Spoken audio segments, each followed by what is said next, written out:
What if the manicured lawns of suburbia hid not just buried secrets, but deeds that could uproot a lifetime of entitlement?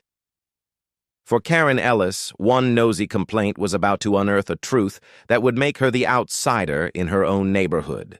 The late afternoon sun baked the cul-de-sac of Willow Creek Estates in suburban Dallas, casting long shadows from white picket fences and blooming azaleas that perfumed the air with sickly sweetness.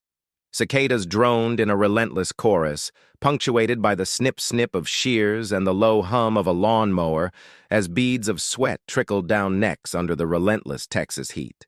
It was 4 p.m. on a Saturday, the kind where garage doors yawned open, and kids' laughter echoed from sprinklers. But today, tension crackled like static before a storm. Karen stood on her porch, arms crossed over her floral blouse, her sharp eyes fixed on the neighboring yard at 142 Oak Lane, the abandoned McAllister house, now alive with activity.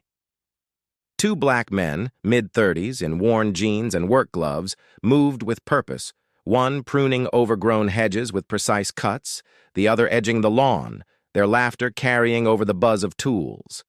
Brothers by the look of them, tall, athletic builds, one with a fade haircut, the other dreads tied back. Karen's lips pursed.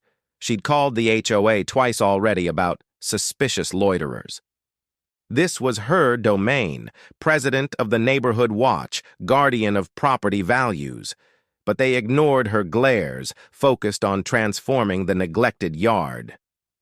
"Excuse me!" Karen marched across the invisible line, her sandals slapping the pavement, phone clutched like a weapon. She planted herself at the edge of their driveway, chin lifted. "What do you think you're doing here?" The one with the shears, Devon, paused, wiping sweat from his brow with a forearm, his jaw tightening subtly. His brother, Jamal, killed the mower, a flicker of amusement in his eyes masking deeper irritation. "Landscaping, ma'am. What's it look like?" Karen's face flushed, not just from the heat. "This property's been empty for months. You're not the owners. I've lived here 20 years. I'd know." Her voice rose, laced with accusation, eyes darting to their truck. No company logo, just a plain Ford with Georgia plates. Outsiders, trespassers maybe. She glanced at her phone, thumb hovering over 911. Devon set down the shears, his posture straightening, a quiet power in his calm. "We're handling family business. Mind stepping back? You're on our grass." "Your grass?" Karen scoffed, a bead of sweat tracing her temple, her free hand clenching into a fist.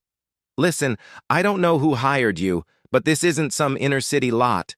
We have standards, noise complaints, unauthorized vehicles. I'll report you to the police if you don't pack up." Jamal exchanged a glance with Devon, a subtle nod passing between them, doubt flickering in Karen's stance as she noted their unhurried confidence. But she pressed on, voice sharpening. "Who sent you? The bank? Squatters aren't welcome here." "Ma'am," Jamal said, his tone even but edged, pulling off his gloves to reveal calloused hands. No rings, just purpose. "We're not gardeners. This is our property, inherited it fair and square." He pulled a folded paper from his back pocket, the deed, crisp from the county clerk. Karen snatched it, eyes scanning greedily, her breath hitching. Names: Devon and Jamal Washington. Heirs to old Mrs. McAllister, but she was white, childless, or so the rumors went.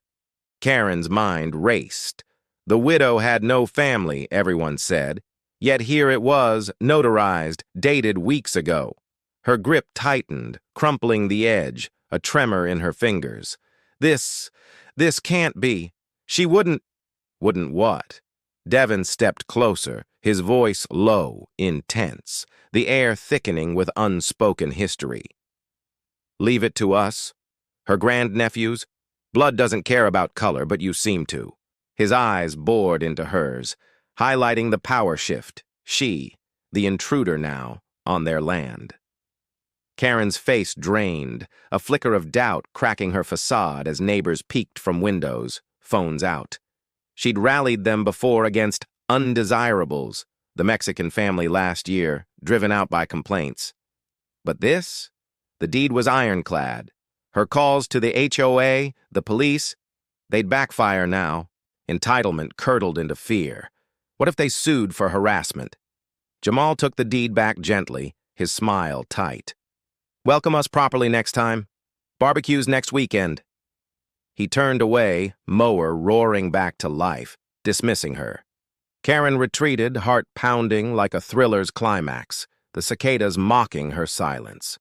But as she dialed her lawyer from her porch, glancing at the deed's echo in her mind, she knew the real estate wasn't the only thing changing hands.